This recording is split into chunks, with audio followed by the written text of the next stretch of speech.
Okay now see, I think हमने last lecture में revision लिया था छोटा सा, ठीक है।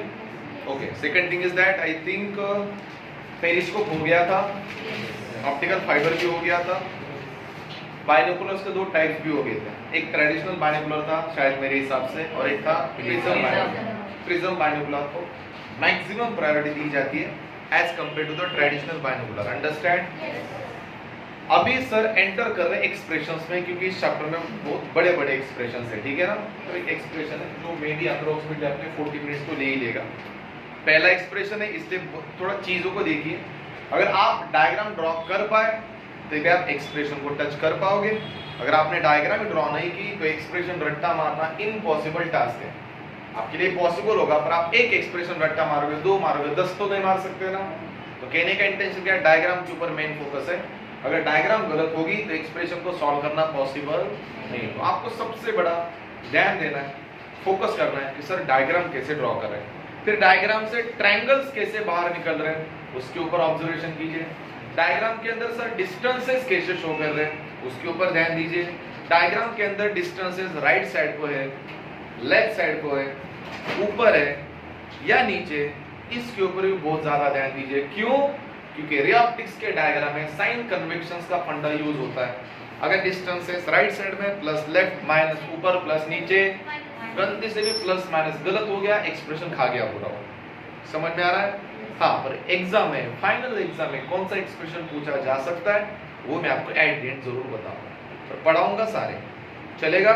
और एक एक्सप्रेशन ऐसा है जिस एक्सप्रेशन को पिछले 9 सालों से पढ़ाते आ रहा हूँ ना कभी क्लास के टेस्ट में पूछा जाता है, ना कॉलेज के टेस्ट में पूछा जाता है, ना फाइनल एग्जाम। उस एक्सप्रेशन को मैं आज स्किप करने वाला हूँ। पढ़ा के कुछ फायदा, और फाइनल फार्मूला जरूर बताऊंगा, और आपको ये भी बताऊंगा कि उसको प्रेजेंट कैसे करना है और रिमेम्बराइज कैसे करना है।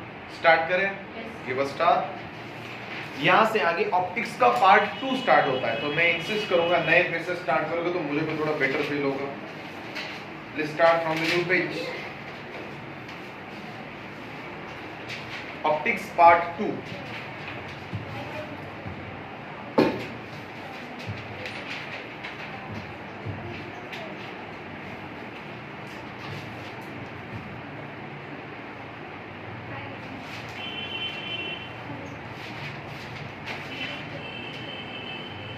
Please write down the title of today's first video. इसको मोस्ट IMP लिखिए, क्योंकि ये वीडियो बहुत बार फाइनल एग्जाम में पूछा जा चुका है। क्लास के टेस्ट में ये आपको 100% दिखेगा, 100% पूछा ही जाता है। बीट का नाम है expression of mirror. Expression of mirror,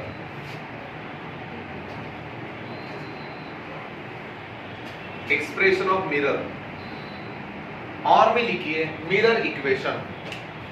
बच्चों आप इसको एक्सप्रेशन ऑफ मिरर बोलिए या मिरर इक्वेशन बोलिए, मेरे लिए दोनों का मीनिंग सेम। Mirror equation. एक क्वेश्चन लिखिए, देखिए एग्जाम में क्वेश्चन कैसे पूछा जाता है। Write down, verify that for the mirror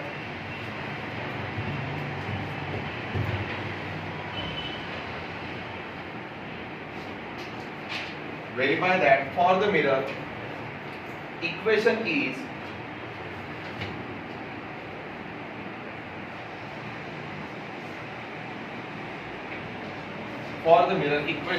please write down 1 upon f is equals to 1 upon u plus 1 upon v.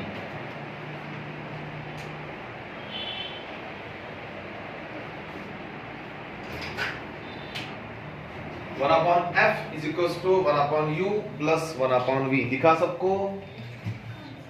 Start करें, बोर्ड पे आ जाए। ये आज के लेक्चर का और आने वाले रे ऑप्टिक्स के पूरे लेक्चर का सबसे इंपॉर्टेंट इक्वेशन है।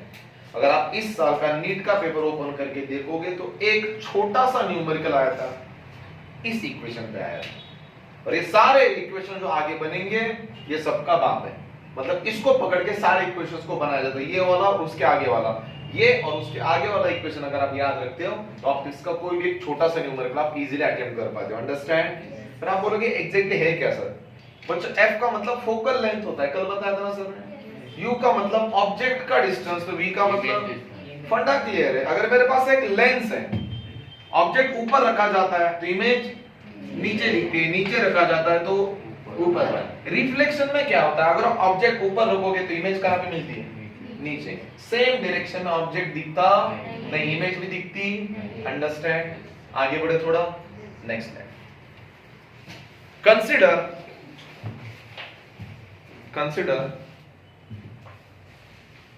द ऑब्जेक्ट AB, थोड़ा फास्ट लिखिए।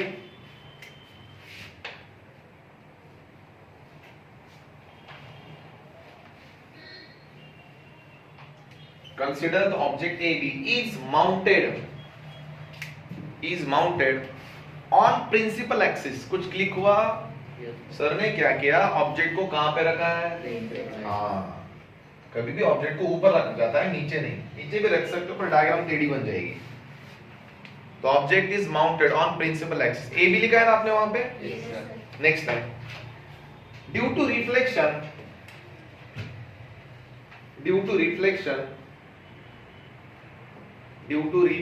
the image is obtained. Due to reflection the image is obtained. कौन बताएगा इमेज कहां पे मिलेगी? प्रिंसिपल एक्सिस के ऊपर या नीचे? Image is obtained to the below of principal axis. To the below of principal axis in inverted form. कुछ क्लिक हुआ, इन्वर्टेड का मतलब उल्टा, ये रूल ही है।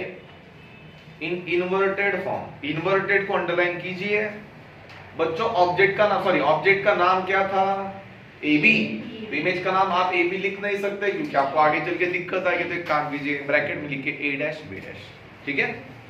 A' B' डैश देंगे आप उसके सर के ऊपर। या तो कोई दिक्कत? अब ये जो सर ने बताया उसको थोड़ा डायग्राम में रिप्रेजेंट करते। सर ने क्या बोला था पहले? बंदे ने अगर डायग्राम एक्यूरेट ड्रॉ की, एक्सप्रेशन याद होगा। स्टार्ट करें। सर के पास एक स्फेरिकल मिरर है, प्लेन नहीं है, ध्यान से सुना। ये लिया सर ने spherical mirror. Is it visible to everyone? ये इधर होती है सिल्वर कोटिंग। दैट मींस आपकी जो रे डायग्राम बनने वाली है, इसके लेफ्ट में बनेगी, राइट में बनेगी? इम्पॉसिबल है। कोई भी एक छोटा सा प्रिंसिपल एक्सिस लीजिए, कोई दिक्कत किसी को? ये लिया प्रिंसिपल एक्सिस। बच्चों ये क्या होता है? P। कोई भी एक पॉइंट लीजिए, जिस पॉइंट के ऊपर आप लाइट को प्रोजेक्ट करो। पर एक काम करता हूं, सबसे पहले मैंने ऑब्जेक्ट लेता हूं। ऑब्जेक्ट दिखा सबको? ये लिया इसके ऊपर। ऐसा समझिए कि एक बंदा यहाँ पे खड़ा है और मैं नीचे से देख रहा हूं। तो बच्चों मुझे आईने में बंदा, देखिए मैं नीचे हूं, बंदा इसके ऊपर खड़ा है, तो बंदा मुझे नीचे दिखेगा, सीधा दिखेगा, उल्टा? उल्टा, क्योंकि यहाँ पे कौन सा मिरर है? स्फेरिकल मिरर है। Is that clear? देखिए ऑब्जेक्ट सर ने ऊपर रखा तो ऑब्जेक्ट की कुछ ना कुछ हाइट होगी ना बच्चों, बोलो हाँ या ना? चलो एक काम करते हैं, इसको नाम देते हैं A, तो इसको नाम देते हैं B। Is that clear? आगे बढ़े। देखिए इस ऑब्जेक्ट में से लाइट निकलेगी, ये लाइट देखिए कैसे निकलेगी, ये लाइट ऐसे निकलेगी। सी गाइस, ये monochromatic light which is travelling from left side to the, पढ़ा था हमने इससे पहले भी। जब भी कोई लाइट स्फेरिकल सरफेस को जाके टच करती है तो रिफ्रैक्ट होती है। रिफ्लेक्ट सेम डायरेक्शन है, अपोजिट। अपोजिट मतलब look like this. Am I right? See carefully, ये लाइट इधर आ गई तो इसे बोला जाता है इंसिडेंट पाथ, इसे बोला जाता है रिफ्लेक्टेड पाथ। फिर आप बोलोगे सर इसको नाम क्या देंगे? कोई भी एक नाम दीजिए। सर ने N दे दिया, कोई दिक्कत किसी को? बच्चों आपको एक चीज याद है, ऐसे बहुत सारे लाइट आप मारोगे तो ये सारे लाइट रिफ्लेक्ट एक ही पॉइंट से होंगे। तो बेटा ये पॉइंट कौन सा है? Yes, it's a principal focus. चलो एक पॉइंट मिला, यस और नो? बच्चों आपको ऐसा प्रिंसिपल फोकस के साथ और एक पॉइंट होता है, सेंटर ऑफ कर्वेचर। तो बच्चे सर्कल है ना, सर्कल राइट साइड में बन रहा है लेफ्ट साइड में, तो सेंटर ऑफ कर्वेचर राइट में होगा लेफ्ट में? तो जाहिर सी बात है सेंटर ऑफ कर्वेचर यही पे होगा ना। अब सेंटर ऑफ कर्वेचर की एक ऐसी बात बता रहा हूं मैं आपको जिसके पहले नहीं बताया थी क्योंकि उसका रोल ही नहीं आया था। सी केयरफुली, जब भी कोई monochromatic light centre of curvature से जाती है या सेंटर से जाती है तो उसका जाने वाला पाथ और आने वाला पाथ नहीं बदलता, सेम होता है। ऐसा क्यों? डायग्राम में बताता हूं, सी केयरफुली। तो जाहिर सी बात है जब ये लाइट इसमें से घुसती है लाइक दिस, तो बच्चों जाने वाला पाथ और आने वाला पाथ क्या होता है? Exactly same. ऐसा क्यों? शायद आपने ऑब्जर्व नहीं किया, कुछ दिखा? ये टारगेट 90 डिग्री है बच्चों। आपको पता है अगर आगे मिरर है तो जाहिर सी बात है जैसे लाइट जाएगी उसी पाथ से वो, इस प्रोसेस को रिवर्सिबिलिटी ऑफ लाइट बोला जाता है। कुछ याद आया? तो इस डायग्राम में एक चीज पढ़ने जैसी है। If any monochromatic light or any light rays is traveling through the center of curvature, light does not deviate, does not scatter, does not deflect. It is bounced back with the same path called as reversibility of light. That means जाने वाला path और आने वाला path same. कोई दिक्कत किसी को? चलो अब देखिए पॉइंट कैसे ले रहा हूं मैं। यहाँ डायग्राम बढ़ती जा रही है, ये थोड़ा अलग दिख रहा है, इसको अच्छे से लॉक कर दो। चलेगा ना? ये सेंटर ऑफ कर्वेचर, ये हमारा कैपिटल एफ। कुछ आपने एक चीज ऑब्जर्व की, ये पहली लाइट और ये दूसरी लाइट दिख रहा है सबको? जाने वाला पाथ और आने वाला पाथ क्या होगा?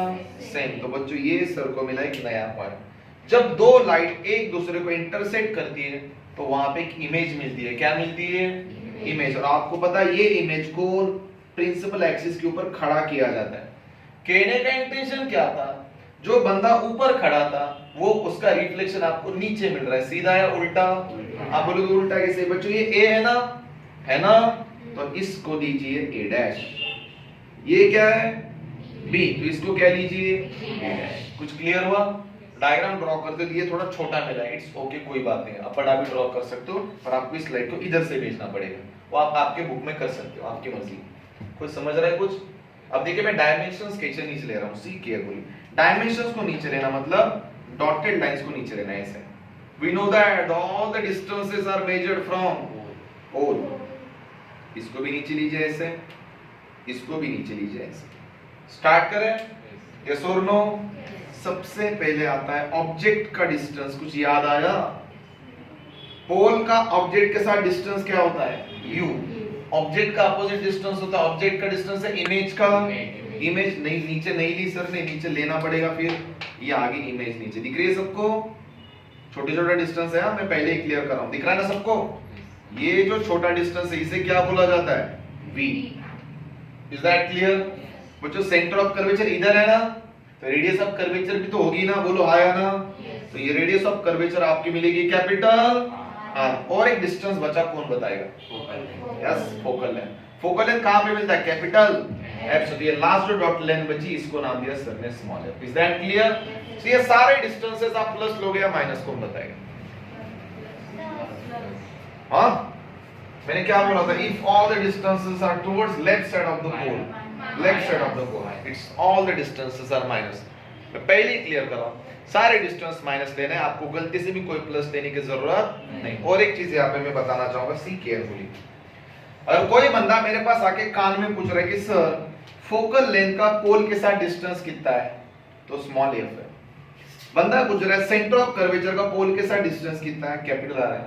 हाँ, कोई बंदा मुझे आके पूछ रहा है कि सर इन फॉर एग्जांपल ये सेंटर ऑफ कर्वेचर ये पोल है, हाँ ए डैश का पी के साथ डिस्टेंस कितना है, तो वो ऑब्वियसली इमेज का डिस्टेंस होगा। इमेज का डिस्टेंस क्या लिया जाता है? Small v। तो एक फंडा तो हमारा यहाँ पे क्लियर है कि हमें जो एक्सप्रेशन में वेरीफाई करना है वो सारे पैरामीटर दिख रहे हैं यहाँ पे, यस और नो? अब इस डायग्राम में से ट्रायंगल उठाने, जब तक आप ट्रायंगल नहीं उठाओगे तब तक ये इजीली वेरीफाई। पर पहले क्या करेंगे, डायग्राम को ड्रॉ कर लीजिए, उसके बाद हम एक्सप्रेशन के आगे बढ़ेंगे। Is that clear? डायग्राम बड़ी नीट एंड क्लीन ड्रॉ कीजिए, फास्ट, टाइम मत वेस्ट कीजिए।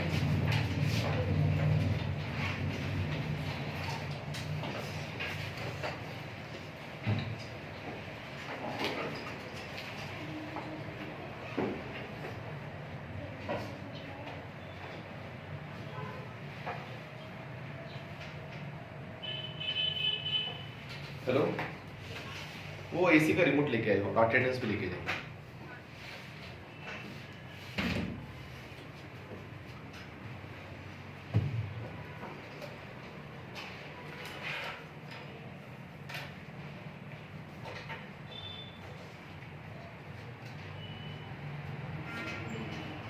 बच्चों ये सारे डिस्टेंस ना कंजक्टेड मत दिखाइए, उसको बहुत सारा नीचे लेके आइए, थोड़ी जगह ऑक्यूपाई होगी तो भी चलेगा।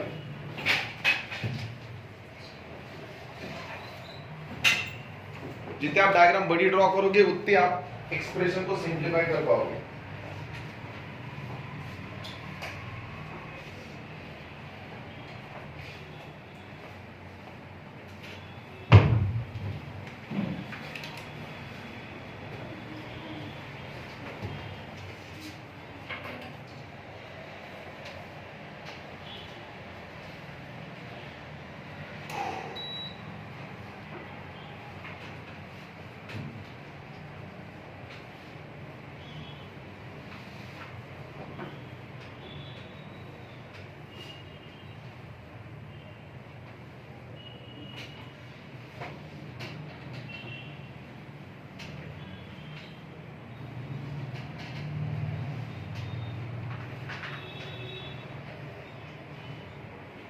थोड़ा फास्ट कॉपी कीजिए। हाँ,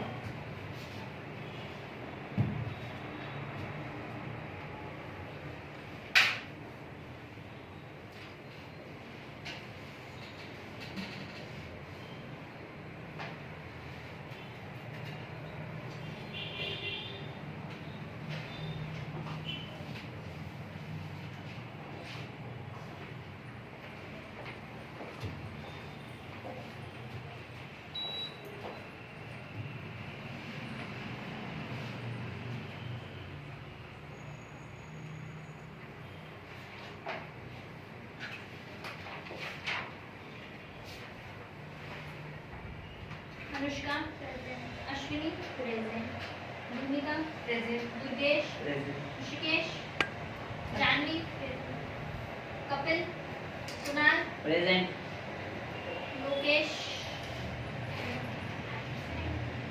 Mahesh present, Mamta present, Nisarga present, Om present, Priya present, Sakshi present, Saurabh present, Sumit present, Utkarsh present,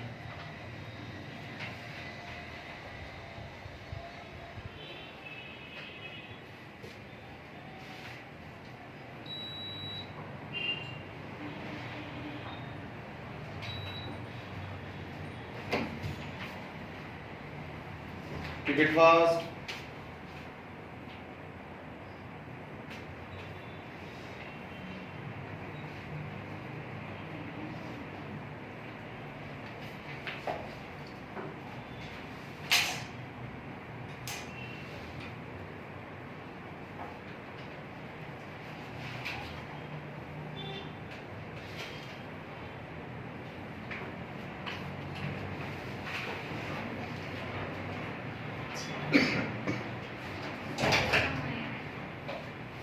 Good. Good.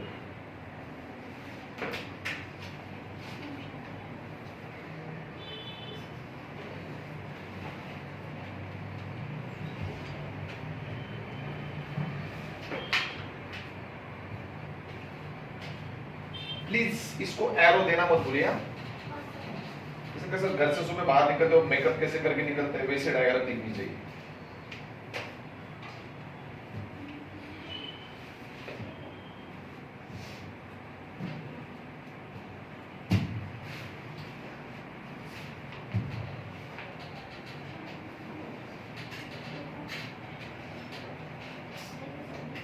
Keep it fast. चलो कॉपी की डायग्राम सबने एक काम कीजिए, अगर बाकी हो तो बाद में कॉपी कीजिए, ठीक है। डायग्राम को वैसे रख दूंगा मैं, एक थोड़ी देर बाद क्लीन कर दूंगा। Is that clear? Now please stop writing and concentrate on the board. बच्चों जब तक ये वेरीफाई नहीं करूंगा तब तक हम चुप नहीं बैठने वाले, अंडरस्टैंड? और वेरिफिकेशन इतना इजी नहीं, बोर्ड पे ध्यान देना। इसको याद कैसे करना मैं आपको 3 स्टेप में बताऊंगा, सिर्फ 3 स्टेप याद रखिए। वेरिफिकेशन आपको अच्छी तरह से रिमेम्बराइज हो जाएगा, अंडरस्टैंड? तो अगर आप इसको रट्टा मारने की कोशिश करोगे तो ये पॉसिबल नहीं, याद रखना। Is that clear? इस डायग्राम में एक इंटरेस्टिंग चीज क्या मिली, जब भी कोई monochromatic light centre of curvature से गुजरती है तो वो बाउंस बैक करती है। डिफरेंट पाथ है, सेम पाथ? ये पहली नोट है आज की। दूसरी नोट, अगर किसी बंदे ने पूछा मुझसे कि सर पोल का सेंटर ऑफ कर्वेचर से डिस्टेंस कितना होता है, तो मैं बोलूंगा कैपिटल आर। फिर भी बच्चा पूछ रहा है सर एक कैपिटल आर कितने टाइम्स होता है फोकल लेंथ के, ये भी नहीं बताया था ना मैं, अब बता रहा हूं क्योंकि अब उसका रोल आया है। कोई बंदा पूछ रहा है कि एक radius of curvature focal length के कितने टाइम्स होता है, तो सुनिए 2 टाइम्स होता है। मैंने बोला था कि एक बार शायद बड़ा होता है, ये बताया था। 2 टाइम्स होता है, ये नहीं बताया था ना? यस और नो? एक काम करता हूं, ये दोनों भी चीजें एट नोट में कॉपी करके देता हूं, कोई दिक्कत किसी को? See careful now see according to figure. चलो ठीक है बच्चों, सी भी दिख रहा है, देखिए सी लेफ्ट वाला पॉइंट, ए डैश अंदर वाला पॉइंट, ये राइट, थोड़ा नजदीक नजदीक है, थोड़ा अच्छे से देखिए। सर ने पूछा, अगर मैंने कभी पूछा कि सीपी का डिस्टेंस क्या होता है तो आपको बताना है, तो भैया कैपिटल आर लेके कुछ मिलने वाला? आप बोलोगे क्यों, क्या किसी को कैपिटल आर दिख रहा है? क्यों ले रहे हो? It's a wastage of time, understand? अब ट्रायंगल निकालना स्टार्ट कीजिए। According to figure two similar triangles are kept out का मतलब होता है बाहर निकालना। अब आप बोलोगे सर दो ट्रायंगल किधर दिख रहे हैं आपको? मुझे तो दिख रहे हैं। सिमिलर ट्रायंगल का मतलब समझते हो? सिमिलर ट्रायंगल का ऐसा मतलब नहीं होता कि उनका साइज एंड शेप सेम होता है। Look like same, angles are same. Is understand बच्चों? ये लाइन दिखी, ये छोटा ट्रायंगल दिखा, ये बड़ी लाइन, ये ऐसे, ये दिख रहा है आपको कुछ?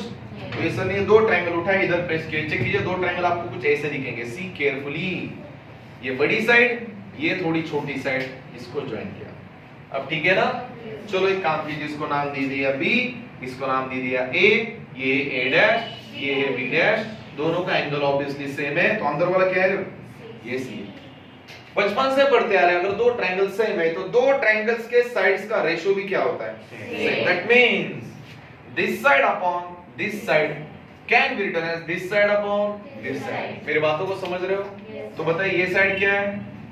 AB divided by A dash B dash can be written as AC divided by CA dash। कोई दिक्कत किसी को? चलो इसको थोड़ा तोड़ने की कोशिश करते हैं। जब तक तोड़ोगे नहीं तब तक आपको कुछ मिलने वाला नहीं है, दिक्कतें बढ़ने वाली। आप बोलोगे कैसे? बच्चों ये क्या है? A और C। नीचे जाइए, कोई डिस्टेंस है नहीं, समझा कुछ? इसको निकालने के लिए क्या कीजिए? बड़े में से छोटे को, ये टोटल क्या है? AP में से CP क्या कीजिए? ये मिल जाएगा। बोलो हाँ या ना? तो बताइए क्या क्या? AP minus C। चलो ये तो फंडा क्लियर हो गया। अब आइए CA डैश, ये छोटा C, ये छोटा A डैश, ये इतना सा डिस्टेंस पता है? नहीं पता है, तो बड़े में से छोटा क्या कीजिए? माइनस। CP के बीच में से, सॉरी CP में से क्या माइनस करना है? PA डैश माइनस करना है। सही है ना? अगर आपको इतना सा डिस्टेंस निकालना है तो इतने में से इतना माइनस करना पड़ेगा। बोलो हाँ या ना? तो ये CP माइनस PA डैश। कोई दिक्कत किसी को? समझ में आ रहा है? अब चलिए आगे। AB upon A dash B dash can be written as C carefully. बच्चों AP, ये A और P, बताइए डिस्टेंस कितना है? U है ना? राइट साइड में या लेफ्ट साइड में? साइन कन्वेक्शंस के अनुसार it can be written as minus. Minus बच्चों CP दिख रहा है? मैंने आपको पहले ही बोला था CP का डिस्टेंस क्या होता है? 2f। राइट में या लेफ्ट में? लेफ्ट में। तो बच्चों इसको माइनस 2f लिखना पड़ेगा। अंडरस्टैंड? फिर आप बोलोगे ये माइनस तो ऊपर क्या बेटा? ये लिखा डिनोमिनेटर। अब आइए CP की तरफ। क्या किसी को CP दिख रहा है? CP का डिस्टेंस क्या बोला था? AF या 2f या माइनस 2f? माइनस जैसा का वैसा। अब बताइए PA डैश, ये P, ये A डैश, वो चीज का डिस्टेंस मुझे पता है, ये U है, V है, V है मतलब V या माइनस V? बच्चों मैंने सारे को माइनस इसलिए लिया because we measure all the dimensions towards sign conventions के अनुसार। अगर सारे डिस्टेंसेस लेफ्ट साइड में होते हैं तो उससे माइनस लिखा जाता है plus minus U, minus minus get plus, ये minus 2f minus minus get plus. Equation number 1। कोई दिक्कत? अब आ गया पहला ट्रायंगल का काम खत्म हो गया। Sir is moving toward the second step. ध्यान से सुनना है। अकॉर्डिंग टू फिगर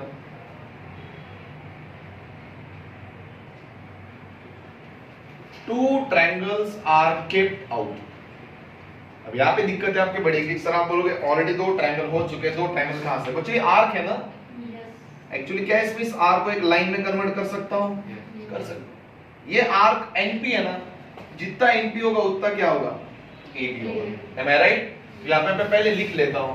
AB को आप आर्क NP लिख सकते हो। Am I right? अब आर्क का डिस्टेंस आपको पता नहीं एग्जैक्टली। आर्क समझते हो ना? Like curve. कर्व लेके कुछ मिलने वाला नहीं है, तो मुझे डिस्टेंस इसलिए डॉट लेना। ट्रायंगल देख पा रहे हो आप? जैसे इधर भी एक ट्रायंगल निकला तो इधर भी निकलेगा ना? बच्चों ये बड़ा और ये छोटा, क्या आप इमेजिन कर पा रहे हो? इसका रिफ्लेक्शन। सेम ट्रायंगल बनेंगे उसके उल्टे, ये बड़ा और ये छोटा। इधर नहीं देखना है, इधर के दो ट्रायंगल अलग, इधर के दो ट्रायंगल अलग। क्या मेरी बातों को समझ रहे हो? और आप बोलोगे ट्रायंगल कैसे बनेगा? कुछ ऐसे बनेगा। सी केयरफुली, ये साइड थोड़ी बड़ी तो ये साइड थोड़ी छोटी। M I right? ये हो गए सिमिलर ट्रायंगल्स। उसको नाम दीजिए। मैंने आपको पहले बोला था, ध्यान से सुनिए। ये ए डैश, ये है बी डैश, तो ये क्या है? यन, और ये क्या है? पी। ये दो एंगल सेम है तो दोनों का रेशियो भी क्या होगा? अब रेशियो कैसे लेना? अब लेफ्ट टू राइट रेशियो नहीं लेना है, राइट टू लेफ्ट लेना है। That means this side upon this side can be written as this side upon this side. तो मुझे हेल्प कीजिए fast. NP upon A dash B dash can be written as, ये centre का क्या था रे? C था। CP upon A dash C। समझ में आ रहा है? वो जो सर ने पहले बोला था NP का मतलब क्या होता है? क्या हुआ? EF है क्या वो? अरे सॉरी यार, EF है। Very good. ये FP है। अरे ये F नहीं हो, कैपिटल F है, सॉरी यार, इट्स अ कैपिटल F। तो ये होगा FP, सिर्फ FP, बाकी कुछ बदला नहीं ना? बदला ना? A dash F। Is that clear? बच्चों सर ने पहले ही बोला था आर्क NP का मतलब क्या होता है? AB upon A dash B dash can be written as FP। FP का डिस्टेंस ऑलरेडी है, देखिए कैसे, ये F और ये P का डिस्टेंस पता है किसी को? ये देखो ये देखो ये देखो ये देखो, क्या है ये? स्मॉल f, f या minus f? A dash f पता है आपको? नहीं पता। ये छोटा सा डिस्टेंस नहीं पता ना, तो बड़े में से छोटा क्या कीजिए? A या A dash P, sorry A dash f मतलब इतना सा ना, तो बड़ा। ये हो गया A डैश P में से छोटा डिस्टेंस माइनस कीजिए FP। M I right? तो चलो जल्दी बताइए। ये हो गया AB, ये हो गया A dash B dash can be written as minus f। बताइए A डैश P कितना है? ये V है, V या माइनस V? और ये P कितना है? श्योर? ये माइनस है, माइनस f गेट क्या हो जाएगा? कैंसिल हो जाएगा ना? ये A डैश B डैश, ये minus f divide by minus V plus f। Am I right? यहां तक समझा? बच्चों सर ने इसको दे दिया इक्वेशन नंबर 2। क्या आप एक चीज ऑब्जर्व कर पा रहे हो? इक्वेशन नंबर 1 की लेफ्ट साइड एंड 2 की लेफ्ट साइड क्या है? आनी ही चाहिए, तभी आप राइट डायरेक्शन में हो। गलती से अगर आपने सेम नहीं ला पाए तो आप गलत जाए। अंडरस्टैंड? तो देखिए इसके लेफ्ट साइड, इसके लेफ्ट साइड सेम है, तो क्या हम इसे कंपेयर करना चाहोगे? इक्वेट। इक्वेट मतलब लेफ्ट साइड सेम होगी तो राइट साइड भी सेम होगी। तो बताइए यहाँ पे क्या लिखना पड़ेगा? By equating equation number obviously 1 and 2। तो बताइए 1 की लेफ्ट साइड लिख के कुछ मिलने वाला तो नहीं है, सीधा राइट साइड उठाते हैं। Minus u plus 2f upon minus 2f plus v, इसकी right side is equal to इसकी right side minus f upon minus f plus sorry minus v plus f। अगर एक भी प्लस माइनस गलत हुआ ना तो एक्सप्रेशन गलत हो जाएगा। अगर कुछ बोर्ड पे गलत होता है तो डायरेक्टली बता देना, ठीक है? यहां तक आगे। अब आगे का पोर्शन थोड़ा मैथमेटिक्स से रिलेटेड है, इसके आगे सॉल्व करना आपका मतलब है क्रॉस मल्टीप्लिकेशन करना, इसका इसके साथ और इसका। चलो ठीक है, माइनस u प्लस 2f पहले ब्रैकेट में, दूसरे ब्रैकेट में minus v plus f। Am I right? ये माइनस f जैसा का वैसा, ये कहां चला गया? डिनोमिनेटर 2, तो ये बन गया माइनस 2f प्लस v। क्या आप सॉल्व कर सकते हो इसको? इसको इसके साथ, इसको इसके साथ, देन इसको इसके साथ, इसको इसके साथ। स्टार्ट करें? सुनिए, पहले को इन दोनों के साथ, first into first, minus minus get only हुई। समझा कुछ? ये माइनस u इनटू f, समझा कुछ?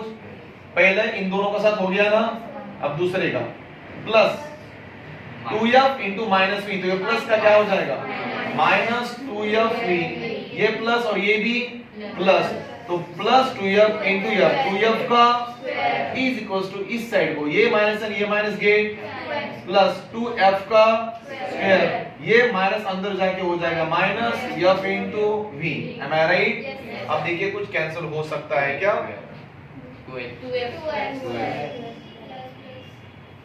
Obviously this 2f square and this 2f square get, क्योंकि बच्चे ऐसे भी इधर आके माइनस होगा, plus and minus both are get cancel. और कुछ कैंसिल हो रहा है?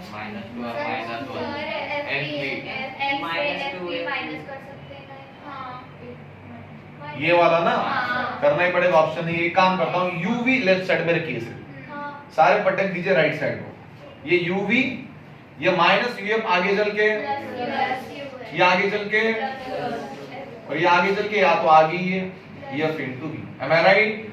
ये uv, ये प्लस uf जैसा का वैसा, बड़े में से छोटा गया, दो में से एक गया, कितना बचा? एक बचा। 95% एक्सप्रेशन हो गया। आपको दिख रहा है किसी को फार्मूला? नहीं दिख रहा है ना? नहीं दिख रहा है ना? अब दिखेगा। By dividing each side by u v and f, तीनों को u v f से डिवाइड कीजिए, ये बनेगा uv upon uvf, uf upon uvf plus fv upon uvf. See carefully बच्चों, this uv and uv get, this uf and uf get, this fv and this fv get. क्या आप observe कर पा रहे हो? बचा क्या? बचा क्या? बचा क्या? हो गया वेरीफाई. तो ये मिल गया मुझे final equation 1 upon f is equals to 1 upon u plus 1 upon v. आप इसको ऐसा लिखे, इसको ऐसा, आप प्लस ही कर रहे हो ना. मेरे लिए दोनों का मीनिंग क्या है? अंडरस्टैंड? अब प्रॉब्लम है कि इस लंबे एक्सप्रेशन को याद कैसे करना है, बताओ. थोड़ा ध्यान से सुनना. ट्रिक नंबर 1, डायग्राम तो आएगी उसमें. Diagram neat and clean draw करना है. ऑब्जेक्ट ऊपर आएगा तो इमेज नीचे. सबसे इंपॉर्टेंट अगर डायग्राम में क्या है, ये डायमेंशंस है. ये छोटे वाले डायमेंशंस पता नहीं होते. ये छोटा वाला पता नहीं है, ये छोटा वाला पता नहीं है, ये वाला पता नहीं है. तो इस टाइम एक ही काम किया जा सकता है, बड़े में से छोटा. ट्रिक नंबर 1 होगी. ट्रिक नंबर 2, लेफ्ट वाले दो ट्रायंगल को बाहर निकालना है और कुछ भी करके इक्वेशन बनाना है. इक्वेशन कैसा बनना चाहिए? A B upon A dash B dash. फिर अब रेशो किसका लेना है, कैसे याद रखना है मैं बताता हूं. बट लेफ्ट वाला डिवाइडेड बाय राइट वाला इज इक्वल टू लेफ्ट वाला डिवाइड बाय. गलती से इसका रेशो नहीं लेना क्योंकि ये टेढ़े डिस्टेंस आपको पता ही नहीं है. कुछ क्लियर हुआ? हाइपोटेन्यूज का रेशो लिया, टेढ़े डिस्टेंस नहीं लेना है, हॉरिजॉन्टल वर्टिकल लेना है. ट्रिक समझ में आ गई? डिस्टेंसेस पुट करने के बाद क्या मिला इक्वेशन नंबर. ट्रिक नंबर 1 होगी. ट्रिक नंबर 2, अब सर को ट्रायंगल्स लेने हैं, लेफ्ट साइड वाले या राइट साइड वाले. और राइट साइड वाले ट्रायंगल लेते हो तो एक चीज को फेस करना पड़ेगा, आर्क है. आर्क एनपी है ना, जितना आपका एनपी है उतना आपका क्या है, एबी. अभी आपने ट्रायंगल को ऐसे बनाया, यहां पर भी रेशो लेना है, पर यहां पर रेशो आपको उल्टा लेना है. Right side upon left side, समझ रहे हो? This side upon this side equals to this side upon.